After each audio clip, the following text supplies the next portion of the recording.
매부련 여러분 반갑습니다. 이석희입니다. 한 주간 부동산 뉴스 쉽고 빠르게 정리하는 주간 부동산 리뷰 주부리 6월 첫째 주 시작해 보도록 하겠습니다. 이번 주 준비한 뉴스 목차 없습니다. 딱 하나입니다. 바로 이재명 대통령이 당선이 됐죠. 제21대 대한민국의 대통령으로. 그래서 이재명 시대 우리 부동산이 어떻게 될지 예측을 해보는 그런 시간을 갖도록 하겠습니다. 여러분 시작하기 전에 앞서서 공약에 대한 상세한 분석은 저희가 지난주에 해드렸습니다. 그래서 공약에 대한 풀 내용을 보고 싶다 하면 지난주 주부리를 보시면 될 것 같고, 이번에는 그 공약을 바탕으로 현재 시장 상황에 맞춰서 어떤 정책들이 나올 수 있을지를 좀 더 구체적으로 예측을 해보겠습니다. 이재명 대통령, 저희가 지금 이제 6월 5일 촬영을 하고 있는데 어제 취임식에서 이렇게 얘기를 했습니다. 실용적 시장주의 정부가 되겠다. 이재명 후보가 앞서서 계속 우클릭을 해왔죠. 후보 시절부터. 이제 대통령이 돼서도 실용적 시장주의를 표방하겠다라는 얘기를 해서 강조를 했는데, 자, 부동산에서 실용적 시장주의, 결국엔 시장주의가 핵심이겠죠. 근데 현재 부동산 시장은 어떤지를 살펴보고 가야겠습니다. 현재 부동산 시장 어떤가요?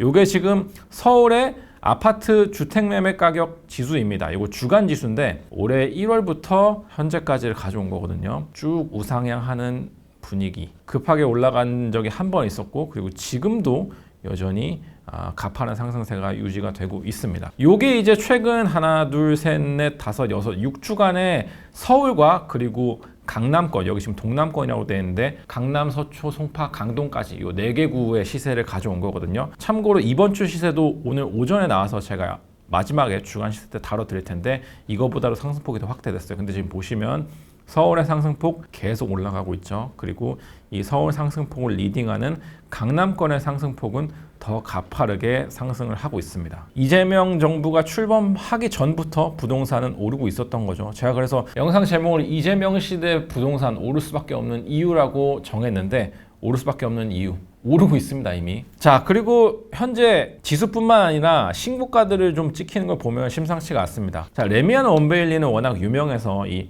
84제곱 70억 찍힌 거 이미 3월에 일찌감치 찍혔죠. 압구정 현대 1, 2차 압구정 대장주, 가장 이제 한강변 중에서도 가장 이 꼭지점에 있는 단지인데 65평이 최근에 105억 원에 거래가 됐습니다. 잠실의 차기 대장을 노리는 잠실 중흥 5단지 36평에서 40억대 신고가가 나온 건 여러 번 다뤄드렸었는데 34평대에서도 신고가가 나왔습니다. 무려 37억 6,500만 원으로 직전 거래보다 6억이 뛴 가격입니다. 자, 그리고 질 수 없죠. 강남 이렇게 뛰면 강북도 뜁니다. 마포에 있는 대장단지 마포 프레스티지자이 최근에 84제곱이 25억 원을 뚫었습니다. 옥수동에 있는 옥스파클스 성동구죠. 여기도 질세라 33평이 23억 원을 뚫었습니다. 자, 그리고 상당히 놀라운 가격. 서울숲 아이파크 아시죠? 여러분, 이 지주택의 신화라고 불리는, 우리가 이제 익숙하게 아는 갤러리아 폴의 아크로서울 포레스트보다 좀 더 북쪽에 있는 단지인데 여기도 성수 서울숲이라고 가격이 벌써 평당 1억을 뚫었습니다. 이게 84제곱 실거래가거든요. 34억 9천만 원입니다. 상당합니다. 이 성수의 가격은. 자, 그래서 이렇게 줄줄이 신고가들을 찍히고 있는 상황이에요. 그리고 서울의 집값 상승폭이 상당히 많이 올라가 있어서 집값이 과열 양상을 이미 보이고 있는데, 이재명 대통령은 어떤 선택을 할지가 일단은 관건이죠. 왜냐하면 이재명 대통령이 후보 시절부터 이렇게 얘기를 해왔습니다. 초고가 지역, 특히나 강남의 아파트 가격 오르는 거는 인위적으로 막을 수 없고 인위적으로 막으려다간 오히려 역효과만 난다라는 발언을 지속적으로 해왔었죠. 그래서 공약집에도 이렇게 돼 있습니다. 초고가 아파트 가격 상승 억제 중심에서 중산층, 저소득층을 위한 주택 공급 중심의 주거 정책에 집중하겠다. 자, 그러면 여기서 이런 의문이 생깁니다. 도대체 이 초고가의 기준은 무엇인가? 20억? 30억? 50억? 뭐가 기준일까요? 일단 요거는 이재명 대통령만 알고 있겠죠. 그리고 그 이재명 대통령의 의중을 받들 신임 국토부 장관 알 문제일 텐데, 자, 보시면 과연 이재명 대통령이 방금 전에 살펴봤던 이 신고가 찍히는 것들이 제가 볼 때는 강남 이 30억 이상으로 찍히는 가격들은 규제 대상이 아니라고 생각할 것 같아요. 근데 이재명 후보가 지역에 대한 힌트를 강남권이라고 앞서 발언해서 얘기를 했었는데 지금 강북의 시세도 심상치가 않거든요. 20억을 다 뛰어넘고 국평 기준으로 20억, 30억을 뛰어넘고 있는 수준이어서 자, 이것까지 그냥 둘 수 있을지는 의문입니다. 어쨌든 이 지역이 오르게 되면 이재명 후보가 얘기하는 중산층, 저소득층 아마도 뭐 10억 전후가 되는 아파트들을 얘기할 텐데 여기도 덩달아 뛸 수밖에 없는 게 이제 시장의 어떤 생리거든요. 그렇기 때문에 규제책을 꺼내들 수밖에 없지 않을까라는 생각이 듭니다. 근데 중요한 건 시점이고 어떻게 이겠죠. 그리고 사실 지금 현재 이제 신고가들이 이렇게 찍히고 있지만 더 불안한 거는 금리입니다. 금리. 지금 앞서 저희가 살펴본 가격 상승폭 그리고 신고가들보다 더 오를 수 있는 게 금리예요. 이미 한국은행이 상당히 공격적으로 금리를 내리고 있죠. 최근에 이런 기사가 나왔습니다. 한은 0.8%도 낙관적. 요거는 성장률 전망이죠. 한국 올해 성장률 전망 0.3%밖에 성장하지 못할 거란 전망도 이제 해외 기관에서 나왔다. 한은 뿐만 아니라 이제 우리나라에서 언론에서 가장 많이 다루는 정확도가 좀 높다고 평가를 하는 이 OECD는 우리나라의 경제 성장률을 1.5에서 1.0으로 하향을 했습니다. 한은보다는 낙관적입니다. 근데 어쨌든 한은이 반토막을 낸 상황이라서 지금 성장률이 이런데 금리를 안 내릴 수가 없는 상황이거든요. 그래서 뭐 피치 같은 기관에서는 올해 내로 1.75% 그러니까 2% 이하로까지 떨어질 수 있다라는 관측까지 내놓은 상황입니다. 그렇게 되면 집값은 더 자극이 될 수밖에 없는 그런 상황입니다. 자, 오죽하면 이재명 후보의 첫 행정명령이었죠. 어제 비상경제 대응 TF입니다. 금리 인하 압박은 더더욱 클 수밖에 없는 그런 상황입니다. 자, 그러면 어떤 정책이 나올 수 있을까 고민을 해봐야 될 텐데, 자, 일단은 보유세는 건드리지 않는다고 했습니다. 민주당 부동산 세금 추가 규제 안 한다. 문정부와 선긋기. 이재명 후보가 얘기했던 얘기죠. 종부세 건드려서 좋을 거 없다. 역효과만 난다라고 했기 때문에 그러면 과연 어떤 정책이 나올 수 있을까 고민을 해보면 일단 즉각적인 대책이어야겠죠. 즉각적인 대책이어야 될 텐데 자, 후보 첫 번째입니다. 토지거래 허가구역 그리고 규제 지역을 확대하는 방안입니다. 자, 지금 보시면 이재명 후보가 당선되기 전부터 나왔던 기사죠. 정부 필요시 규제 지역 토지거래 허가구역 추가 지정할 수 있다. 정기적으로 열리는 이제 부동산 관계장관 회의에서 사실 이 발언이 4월 달부터 나오기 시작을 했습니다. 자, 이거는 사실 규제긴 하지만 전 정부에서부터 할 수 있다고 얘기해왔던 거기 때문에 전 정부의 기조를 유지하는 것이거든요. 그렇기 때문에 이재명 대통령이 가장 꺼려하는 거는 진보 정부 들어서 부동산에 대한 규제가 또 나온다. 이러면 집값이 오르겠구나. 이 프레임이거든요. 근데 이거는 전 정부부터 하려고 해왔던 거기 때문에 부담이 없다. 라는 장점이 있습니다. 그래서 제가 생각했을 때 즉각적인 대책이 나온다면 이게 가장 먼저 나올 수 있지 않을까 조심스럽게 예측을 해보는 겁니다. 자, 그래서 과연 토어제 내지 규제 지역을 어디로 확대할까? 가장 1순위 지역은 마강성이죠. 마강성. 강남 3구와 용산구는 이미 묶여있고 현재 지금 집값이 상당히 들썩들썩하고 있는 강동, 성동, 마포 이제 가장 유력합니다. 그리고 좀 더 선제적으로 치겠다라고 하면은 동작, 영등포, 양천, 광진, 종로 여기까지 좀 점쳐보겠습니다. 제가 토지거래 허가구역까지 확대될 수 있을지 모르겠어요. 토허제가 가장 많이 확대될 수 있는 거는 마강성일 것 같고 규제 지역까지 포함한다면 이 두 번째 줄에 있는 지역까지 확대가 될 수 있을 것 같습니다. 여러분 일단 토허제가 확대가 되면 아시다시피 모든 거래, 허락을 받아야 되기 때문에 거래가 주춤할 수밖에 없죠. 그리고 규제 지역이 확대되는 효과는 대출, LTV가 50%로까지 줄어드는 그런 효과가 있습니다. 자, 그렇기 때문에 어쨌든 즉각적으로 거래를 위축시키고 그리고 우리가 부동산에서 가장 중요하다고 얘기하는 이 대출, 금융과 관련된 규제가 간접적으로 들어갈 수 있는 거기 때문에 이게 가장 1순위입니다. 자, 그리고 추가적으로 분양가 상한제 지역도 확대가 될 수 있습니다. 여러분 오해하시는 게 지금 규제 지역이랑 분양가 상한제 지역 그리고 토지거래 허가 구역까지 동시에 묶여 있어서 분양가 상한제는 규제 지역이 되면 되는 거 아니야 라고 생각하실 텐데 분양가 상한제 지역은 따로 정합니다. 요것도 주정심에서 정하는데 요거는 규제 지역이라고 무조건 분양가 상한제 지역이 되는 건 아닙니다. 어쨌든 분양가 상한제 지역 역시도 확대가 될 수 있다까지 점쳐볼 수 있겠습니다. 이렇게 되면 어쨌든 신축 아파트 가격을 억제하는 효과가 있겠죠. 자, 근데 이렇게 되면 역효과도 있습니다. 어쨌든 분양가 상한제 지역이 확대되면 신축 분양가가 눌릴 수밖에 없거든요. 근데 그러면은 어떤 효과가 발생하느냐? 정비사업지들에서는 분양가 상한제가 되면 우리의 일반 분양 수입이 줄어들고 분담금이 늘어날 거기 때문에 이거 언제 다시 풀릴지 모르니까 정비사업 좀 늦추자 이런 분위기가 확대가 될 겁니다. 그렇게 되면 재건축은 단기적으로 좀 주춤할 수 있습니다. 근데 여러분 딱 정말 이 준공을 하고 나서 입주한 이런 단지들은 희소성이 더 높아질 거예요. 왜냐하면 당분간 서울에서 신축이 없겠구나라는 관측이 가능하기 때문에 그러면 신축은 더 상승하는, 지금보다 더 상승하는 효과가 나타날 수 있습니다. 자, 그 다음 두 번째 규제 후보 뭐가 있냐? 바로 대출 규제입니다. 대출 규제 강화. 6월 1일자로 나온 기사입니다. 가계대출이 심상치가 않죠. 저희가 최근에 주부리에서도 여러 번 다뤄드렸습니다. 주담대 연체율이 높아지고 있고 그럼에도 불구하고 최근에 4월, 5월 들어서 가계대출 특히나 주담대가 조 단위로 어마어마하게 많이 늘고 있다라는 얘기 전해드렸었죠.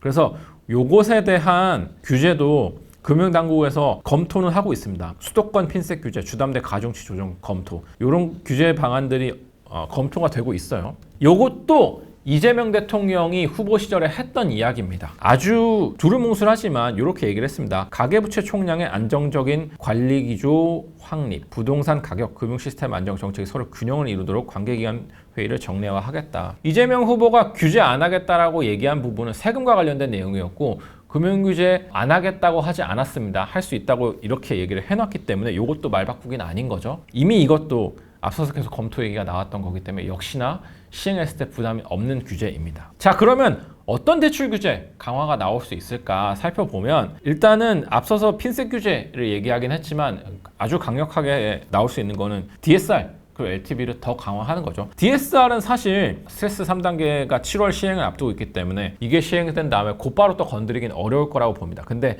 LTV 같은 경우는 윤석열 정부 들어서 완화된 측면이 있기 때문에 요거를 40%로 낮추거나 규제 지역 같은 경우 40%로 낮추고 비규제 지역도 지금 70%인데 좀 더 낮추는 것도 가능합니다.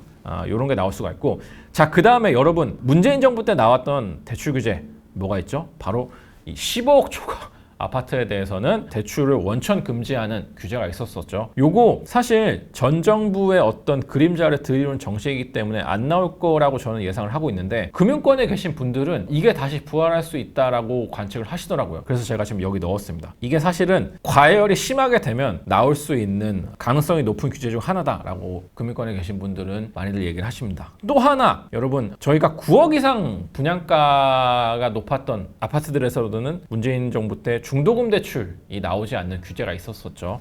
요거를 이제 뭐 12억 올렸다가 나중에는 이 둔촌주공을 살리기 위해서 다 풀었던 이제 13 대책까지 나오게 됐었는데 요게 다시 부활할 수도 있습니다. 자, 그리고 가장 빠르게 그리고 가장 스리슬쩍 비판을 받지 않고 할 수 있는 거는 사실 은행권에 대한 간접 규제인 거죠.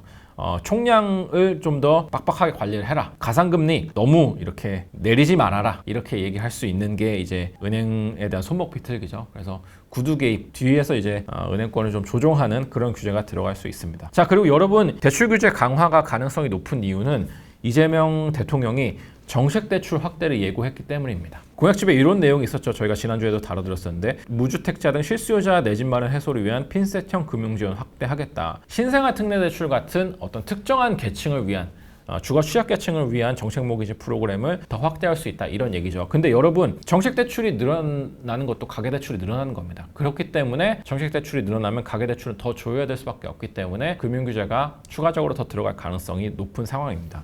이게 특히나 나온다면 말이죠. 그러면서도 대출 부담은 줄이겠다라고 또 공약집에 이렇게 써놨거든요. 가상금리 산정 시 각종 수령금 등 법적 비용이 금융소비자에게 부당 전가되지 않도록 은행법을 개정하여 원리금 상환 부담을 경감하겠다. 그러니까 주담대 가상금리 같은 거 높이지 않도록 하겠다인데 이거는 사실 금융규제를 강화하는 것과는 상충되는 내용이죠. 둘 중에 하나만 선택할 수밖에 없을 겁니다. 그래서 요거는 어떻게 될지 좀 지켜봐야 될 것 같습니다.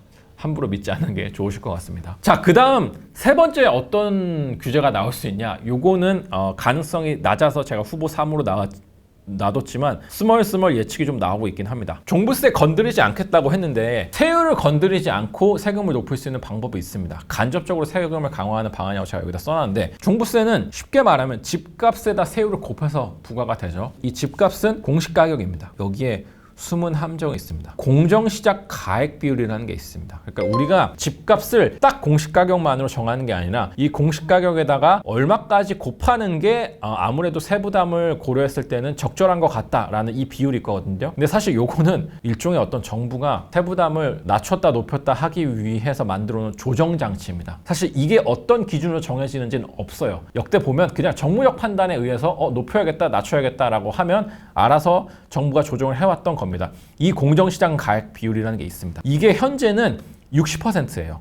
근데 법상 60에서 100까지 조정할 수 있도록 돼 있거든요. 문재인 정부에서는 이거는 95%까지 높이는 걸 추진을 했었죠. 요거는 시행령에 있는 사안입니다. 그래서 이재명 대통령이 언제든지 요걸 올릴 수가 있습니다. 그래서 요거를 60%보다 올리게 되면 보유세가 증가하는 효과가 있기 때문에 간접적으로 세금을 강화하는 효과를 누릴 수 있습니다. 자, 그 다음에 여러분 종부세뿐만 아니라 재산세에도 있습니다. 재산세에도 공정시장 가액 비율이 현재 43에서 45% 이 정도 선을 유지되고 있는데 이것도 올릴 수가 있습니다. 사실 요거는 시행령이나 정부가 움직일 수 있는 사안인데 올릴 경우에는 사실 말을 어떻게 보면 뒤집는 거라고 비판이 나올 수가 있거든요. 이게 세율을 건드리지 않겠다고 얘기는 했지만 이건 세율을 건드리지 않는 거라서 말을 바꾸는 게 아니다 이렇게 주장할 수 있지만 전체적인 기조는 어쨌든 보유세를 부담을 건드리지 않겠다라는 얘기를 한 거거든요. 그렇기 때문에 이게 참 요거를 높이는 게 건드린 건가 안 건드린 건가 정부 입장에서는 우리는 세율까지 건드리진 않았다. 윤석열 정부의 기조를 유지하고 있다. 이렇게 주장을 하겠지만 요것에 피해를 입는 분들 입장에서는 이거 결국에는 너네가 올린 거 아니야? 세금이 늘어났잖아. 이렇게 주장을 할 수 있는 거거든요. 그렇기 때문에 부담이 좀 큰 규제입니다. 근데 그렇지만 최악의 경우에는 이것까지 나올 수 있지 않을까라는 관측이 나오고 있는 것도 사실입니다. 자, 지금까지 살펴본 정책이 즉각적으로 충격을 줄 수 있는 정책이었다면 지금 살펴볼 정책은 바로 발표는 할 수 있지만 시간이 걸릴 정책입니다. 제가 볼 땐 이게 1순위입니다. 다른 규제책보다도 이 메시지가 가장 먼저 나올 거예요. 바로 공급 확대입니다. 예상되는 내용들이죠. 주택 실수요자가 부담 없이 거주하도록 하겠습니다. 주택 실수요자를 위한 주택 공급 확대, 공공기관, 기업 등이 보유한 유휴부지를 적극 활용하여 주택 일자리 시설 공급을 확대하겠다. 결국에는 사기 신도시 혹은 신규 택지를 새롭게 발표하는 거겠죠. 사기 신도시는 저희가 공약집에서 빠졌다고 말씀을 드리긴 했지만 후보가 직접 페이스북에 적은 내용이기 때문에 요거는 지킬 내용입니다. 그래서 사기 신도시가 나올 가능성이 있고 또 하나 자족 기능을 갖춘 3기 신도시 건설이라고 했는데 3기 신도시뿐만 아니라 신규 택지가 이미 예고가 돼 있죠. 자, 지난해 하반기에 이제 그린벨트 풀면서 신규 택지가 발표가 됐었는데 그러면서 그때 물량이 그렇게 시장에서 만족할 만한 물량이 아니었기 때문에 또 풀겠다라고 얘기를 했거든요. 그래서 올해 상반기에 사실 신규 택지 3만 호가 발표될 예정이었어요. 근데 그게 지금 아직까지 발표가 되지 않고 있는 상황이어서 그게 추가적으로 좀 나올 가능성이 높습니다. 공약집에 이제 1기 신도시 신속한 재개발, 재건축 교통에 편리한 2기 신도시, 그다음에 자족 기능을 갖춘 3기 신도시 건설이라고 얘기를 했잖아요. 그러면서 요 얘기가 있었습니다. 공실폭탄 방지 위해 과도한 업무 상가 용지를 주택 용지로 전환하는 것 등을 추진하겠다. 이거는 신규 택지뿐만 아니라 4기 신도시뿐만 아니라 지금 현재 3기 신도시의 물량을 늘릴 수도 있다라는 얘기거든요. 그래서 이런 정책까지도 신규 택지를 발표하면서 동시에 나올 수가 있겠습니다. 자, 그 다음 살펴볼 내용, 많은 분들이 관심을 갖고 계실 겁니다. 서울의 재건축 재개발은 어떻게 될까인데, 자, 여러분 지금 보시면 한강벨트 민심 대이동, 이재명 강남 3구 용산재부 21개구 싹쓸이인데 요게 지금 이재명 후보가 대선에서 지역별로 득표를 어떻게 했는지를 분석한 저희의 기사인데요. 의미심장한 지도가 하나 있습니다. 서울 표심이 3년 만에 대반전을 이뤘습니다. 자, 3년 전 20대 대선에서 보면 서울에서 이재명 후보가 승리한 곳은 서울 25개 자치구 중에 11곳밖에 없습니다. 그것도 다 이렇게 외곽입니다. 파란색으로. 자, 근데 이번 대선에서는 어떻죠? 4곳 빼고는 이재명 후보가 다 이겼습니다. 그리고 이 4곳은 누가 봐도 보수세가 강한 지역이라서 이기기 힘들다라고 점쳐졌던 지역이죠. 자, 근데 반전이 이루어진 곳은 이 한강벨트죠. 한강벨트. 지난 대선 때는 집값이 많이 올라서 보유세 부담이 컸기 때문에 부동산에 대한 심판론이 일었던 지역이라서 결과가 이렇게 나왔는데 3년 만에 대반전을 이뤘습니다. 어떻게 대반전을 이룰 수 있었을까? 자, 당연히 그 이유는 우클릭입니다. 우클릭. 이재명 후보가 상속세 공제를 18억까지 완화하겠다라고 얘기를 했었죠. 이게 가장 먼저 나왔던 얘기였습니다. 그래서 이 얘기가 나왔을 때 저희는 딱 예측을 했죠. 아, 이재명 후보가 서울 표심을, 특히나 이 한강벨트의 표심을 노리고 이런 정책을 발표했구나라는 분석 기사를 저희가 낸 적이 있었는데 그게 하나 있었고, 그 다음에 계속해서 얘기했던 초고가 주택에 대한 규제를 하지 않겠다. 이건 역시 그래서 우리도 여기에 해당될 수 있나? 뭐 마포, 성동, 강동, 동작, 영등포 이런 데에 사시는 분들이 기대를 할 수 있는 거죠. 그 다음에 또 하나, 정비 사업에 대한 합리적인 규제 완화를 하겠다라는 내용까지 공약에 있었습니다. 그래서 이 세 개가 묶여서 이 한강벨트, 서울 표심에 극적인 반전을 이뤘는데 과연 이재명 대통령이 이 중에서 특히나 이 재건축 재개발 규제 완화에 화답할 수 있을까?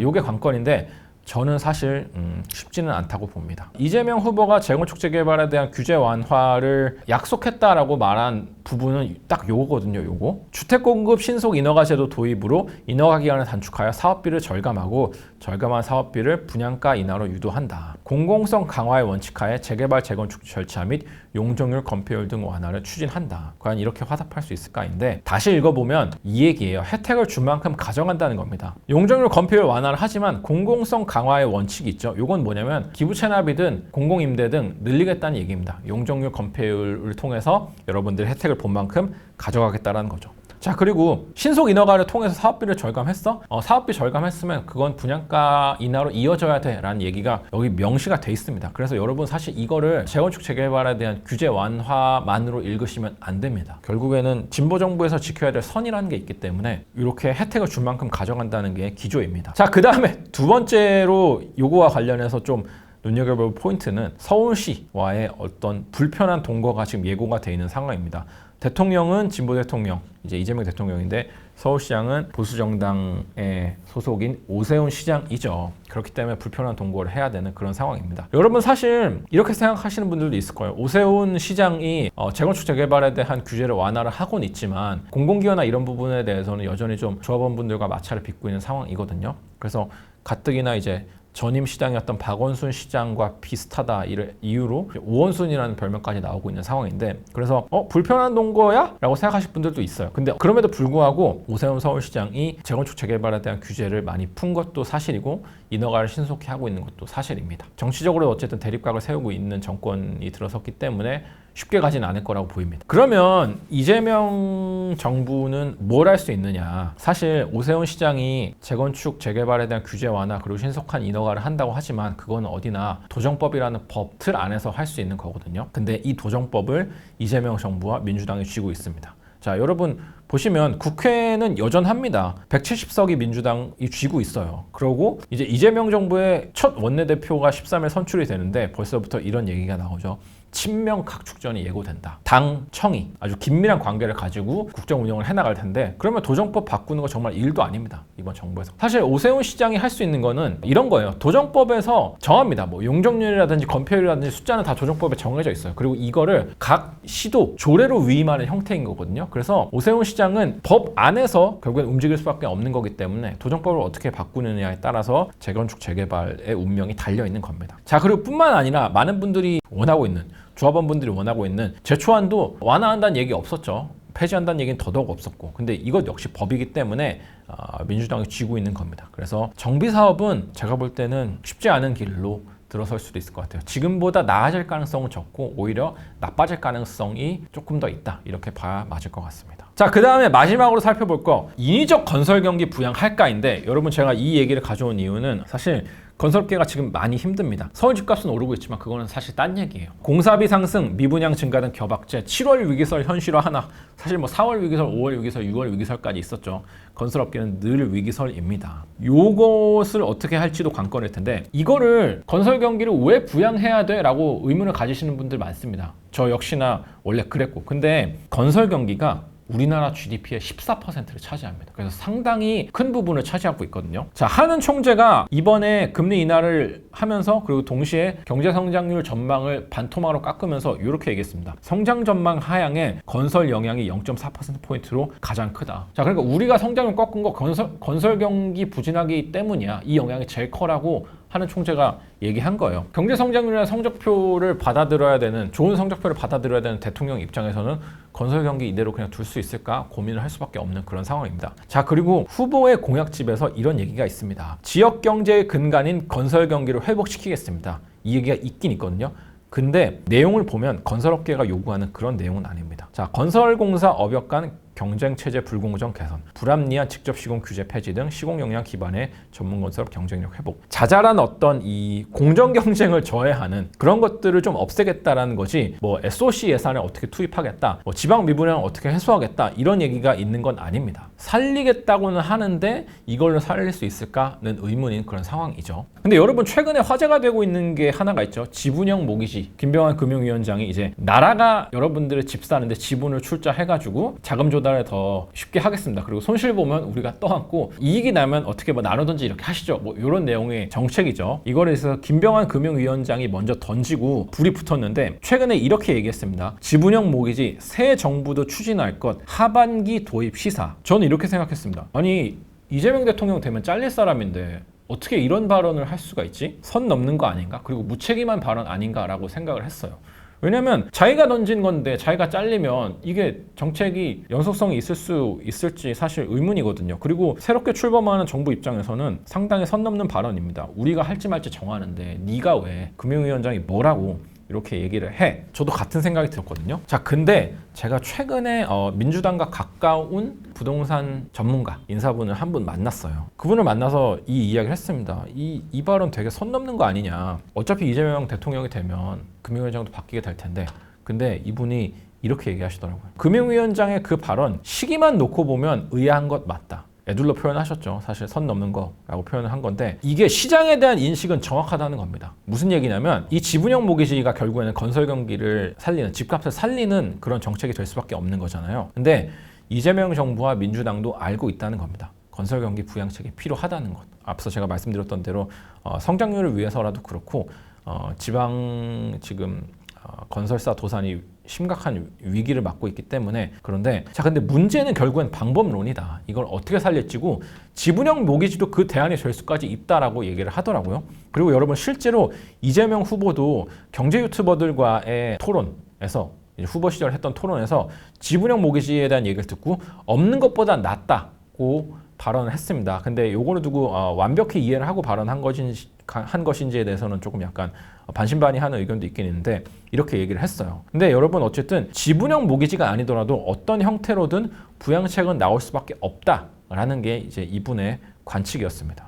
그래서 실제로 이재명 대통령이 건설경기 부양책을 내놓을지 좀 관심이 쏠리고 있는 그런 상황입니다. 자, 그래서 여러분들 예상되는 부양책들을 제가 조금 정리를 해봤는데, 가장 좀 비판이 덜 하면서도 즉각적으로 할 수 있는 거는 추경이죠. 추경에서 SOC 예산을 확 늘리는 거. 어제 진행한 비상경제점검회의에서도 이렇게 얘기를 했다고 하죠. 차관들한테 추경 여력이 얼마나 가능하냐, 그리고 그것에 따른 효과가 어느 정도로 예상되느냐 물어봤다고 해요. 근데 이 추경에 건설 경기를 살리고자 한다면 이재명 대통령이 SOC 예산을 잔뜩 집어넣는 그런 추경이 될 수 있을 것 같습니다. 자, 그 다음에 미분양 주택 매입을 확대하는 것도 한 가지 방안이 될 수 있습니다. 현재 정부가 미분양 주택 매입을 하고는 있는데 상당히 좀 미온적이거든요.